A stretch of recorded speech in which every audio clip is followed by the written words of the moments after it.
Hello everyone, good morning. आज 2 जुलाई है और देखो, शिक्षक भर्ती का इंतज़ार यूपी में तो बहुत ही बेसब्री से हो रहा है।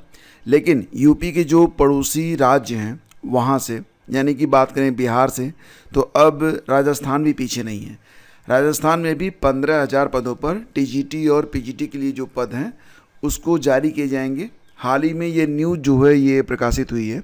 हालांकि ये कोई न्यूज़ अखबार में नहीं आई है, आप देख पाएंगे तो कोई उपेंद्र यादव हैं, तो इन्होंने शिक्षा सचिव श्री कृष्ण कुमार उड़ाल से मुलाकात की है और यहाँ से संकेत ये मिले हैं कि 15,000 पदों पर स्कूल व्याख्याता एवं वरिष्ठ अध्यापक की भर्ती आएगी। उनमें 12,000 से ज़्यादा पद स्कूल व्याख्याता यानी कि टीजीटी लेवल के होंगे।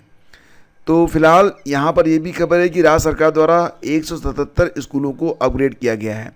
बेसिकली यहाँ पर जो एलिजिबिलिटी होती है, आपको पता ही है कि जो टीजीटी और पीजीटी की बेसिक एलिजिबिलिटी है वही चीज़ें यहाँ पर फॉलो की जाती हैं। तो आरपीएससी के द्वारा हाल ही में 23 तारीख को एक परीक्षा करवाई भी गई है ग्रेड 1 टीचर की।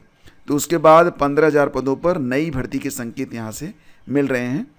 तो अगर आप टीजीटी और पीजीटी के लिए ही सीरियस हैं और आपको टीजीटी या पीजीटी परीक्षा ही क्लियर करनी है और अगर आप स्टेट चेंज कर सकते हैं तो बिहार के साथ साथ आपको राजस्थान में भी यहाँ पर अवसर मिल रहा है। दोस्तों, बात करें अगर बीपीएससी टीआरई 4 के बारे में, तो फिलहाल बीपीएससी टीआरई 4 ये परीक्षा ना, जो पहले ही एक न्यूज़ आ रही थी कि अगस्त में परीक्षा करवा ली जाएगी, तो फिलहाल अब इसकी कोई संभावना नहीं है और बहुत ही जल्द आपको पता चल जाएगा। मुझे लग रहा है कि फॉर्म तो इलेक्शन से पहले लिए जाएंगे, परीक्षा हो सकता है इलेक्शन के बाद करवाई जाए।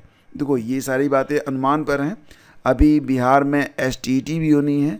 एसटीईटी के लिए अगर 20 जुलाई तक, अनुमानतः अगर 20 जुलाई तक आपको फॉर्म देखने को मिल गया तो फिर ठीक, अन्यथा एसटीईटी भी आगे फंसने वाली है, क्योंकि आचार संहिता लागू हो जाएगी तो उसके बाद फिर कोई नया विज्ञापन जारी नहीं हो पाएगा।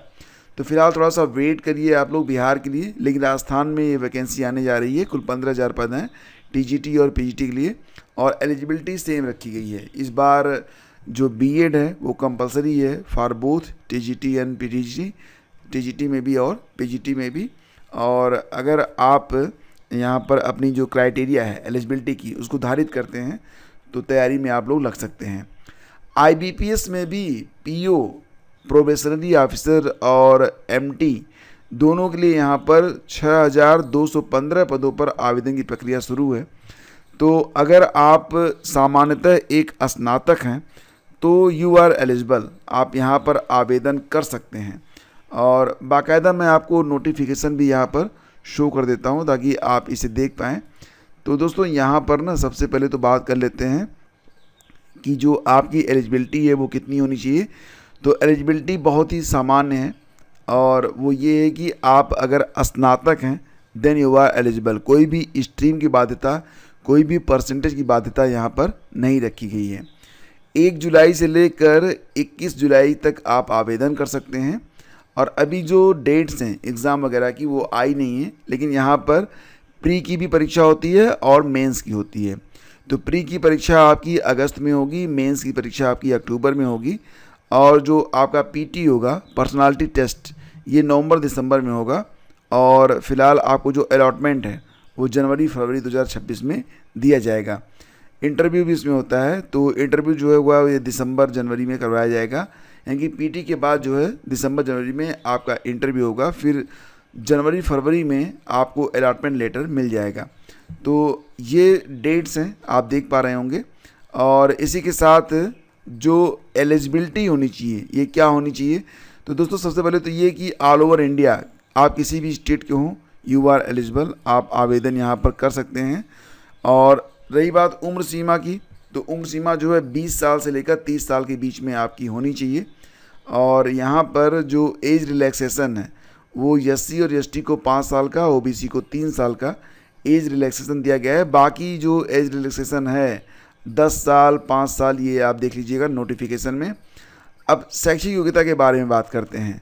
तो देखो, यहाँ पर जो आपकी शैक्षिक योग्यता है उसमें ज़्यादा कुछ आपसे कहा नहीं गया है। सिंपली आपसे ये कहा गया है कि अगर आप यहाँ पर देख रहे हैं ना कि a degree graduation in any discipline from a university.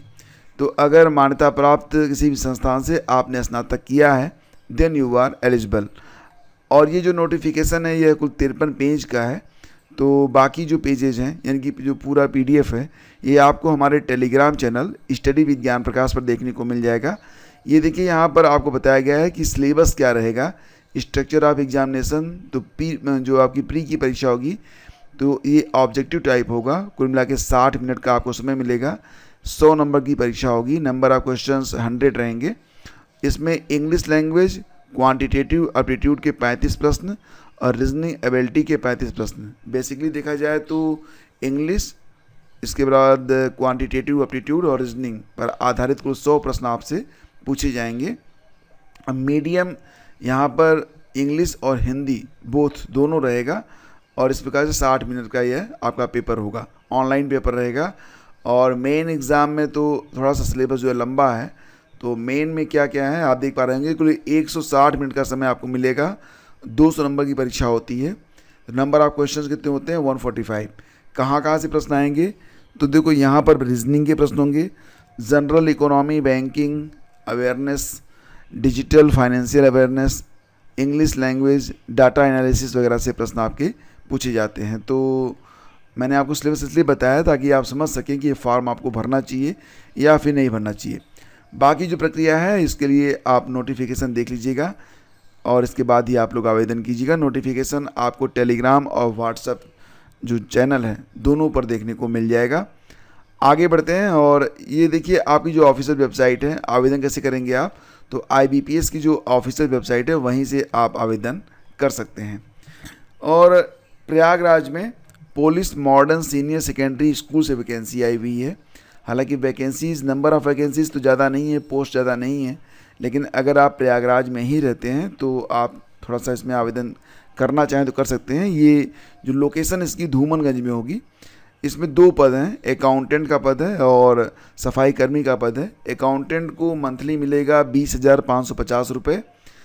Eligibility है BCom, knowledge of accountancy, knowledge of computer with typing in both Hindi and English, और डिज़ायरेबल में दिया है MCom। यानी कि सिंपली अगर आप BCom हैं और आपको कंप्यूटर पर काम करना आता है, अकाउंटेंसी का काम आप कर सकते हैं, तो आप यहाँ पर आवेदन करेंगे।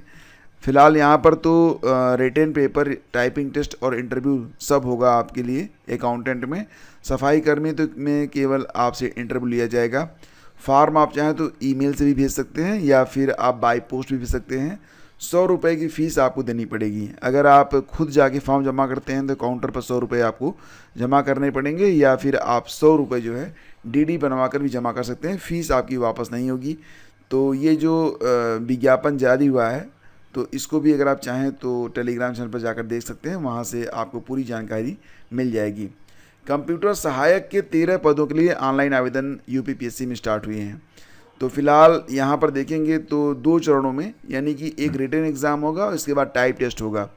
तो लिखित परीक्षा और टाइप टेस्ट होगा। लिखित परीक्षा में केवल एक पेपर होगा जो ऑब्जेक्टिव टाइप का रहेगा। लिखित परीक्षा जो होगी वो मात्र ऑब्जेक्टिव टाइप रहेगी और इसके बाद कुल 1.5 घंटे में पेपर आपका हो जाएगा। कुल 100 प्रश्न होंगे, पूर्णांक 100 अंकों का होगा। अब रही बात ये कि कौन कौन से लोग यहाँ पर आवेदन कर सकते हैं, तो एलिजिबिलिटी के लिए मैंने ये नोटिफिकेशन जो कि आपको ऑफिशियल वेबसाइट पर देखने को मिल जाएगा, तो ये नोटिफिकेशन है। कहा जा रहा है कि किसी मान्यता प्राप्त संस्था या विश्वविद्यालय से कंप्यूटर विज्ञान में डिप्लोमा के साथ इंटरमीडिएट परीक्षा, ठीक है। अगर आपने इंटरमीडिएट पास किया हुआ है, कंप्यूटर विज्ञान में डिप्लोमा किया हुआ है तो आप एलिजिबल हैं, या फिर आपने O लेवल सर्टिफिकेट आपके पास है और आप इंटरमीडिएट पास हैं तो आप यहाँ पर आवेदन कर सकते हैं। तो बहुत ही सिंपल है, O लेवल या इसके समकक्ष कोई भी योग्यता आप धारित करते हो then you are eligible. Intermediate pass केवल मांगा गया है। हालांकि नंबर ऑफ सीट्स मात्र 13 हैं, बहुत कम है, लेकिन फिर भी यहाँ पर बहुत सारे आवेदन भी आएंगे, आप देख पाएंगे बाद में। तो फ्रेंड्स ये पूरी अपडेट है और इसके बाद हम आगे बढ़ते हैं, चलते हैं अगली खबर पे। तो खबर ये है कि पहले ही दिन तकनीकी अड़चनों से अटकी ऑनलाइन हाजिरी। तो आपको पता है ना कि यूपी बोर्ड में कक्षा 9, 10, 11, 12 के लिए ऑनलाइन अटेंडेंस की व्यवस्था कर दी गई बायोमेट्रिक से, लेकिन कहीं कहीं पर ये व्यवस्था जो है अभी काम नहीं कर रही है। कहीं कहीं पर लॉगिन नहीं हो पाया, तो कुछ जगहों पर जो है नाम नहीं थे। फिलहाल धीरे धीरे मामला जो है पटरी पे आ सकता है। ऑनलाइन हाजिरी हालांकि शुरू कर दी गई है। और पीसीएस परीक्षा से उत्तर पुस्तिका लेकर चला गया छात्र केस। तो यहाँ पर क्या हो रहा था कि आपको पता है ना कि यूपी पीसीएस मुख्य परीक्षा चल रही है, तो हड़कंप मच गया जब एक अभ्यर्थी जो था उसकी कॉपी नहीं मिल रही थी। फिर उसे कॉल किया गया और उसने आकर अपनी जो कॉपी थी उसको हालांकि दे दिया था, लेकिन फिर भी उस पर केस किया गया है क्योंकि शुचिता भंग होने का आरोप उस पर लगा है कि परीक्षार्थी के कृत्य से परीक्षा की गरिमा प्रतिकूल रूप से प्रभावित हुई है। डीसीपी नगर अभिषेक भारती ने बताया कि तहरीर पर मुकदमा दर्ज किया गया है, जांच की जा रही है। तो ऐसे काम नहीं होने चाहिए ना, आप पीसीएस मेंस देने गए हो और इस प्रकार की जो है गलती कर रहे हो। इसके अलावा दोस्तों आज के अखबारों में ये खबर भी है कि 2 साल में युवाओं को मिलेंगी 3.5 करोड़ नौकरियां, खर्च होंगे 99.44 हज़ार करोड़ रुपए। तो काफ़ी बड़ी राशि जो है खर्च की जा रही है 3.5 करोड़ नौकरियों पर। और यहाँ पर आपको ELI योजना के अंतर्गत ये नौकरियां जो है प्रदान की जाएंगी। ELI योजना की घोषणा केंद्र सरकार ने 2024-25 के बजट में की थी। तो इस पर जो है काम स्टार्ट किया जा रहा है और ये भी कहा जा रहा है कि पहली बार जो अभ्यर्थी नौकरी हासिल करेंगे तो कर्मचारियों को 1 माह का EPF वेतन यानी कि 15,000 रुपये तक सरकार देगी। तो फिलहाल अब ये प्रक्रिया जब स्टार्ट होगी तो डिटेल में इसके बारे में बात करेंगे, लेकिन अभी यहाँ पर कुछ भी बहुत ज़्यादा क्लियर नहीं है।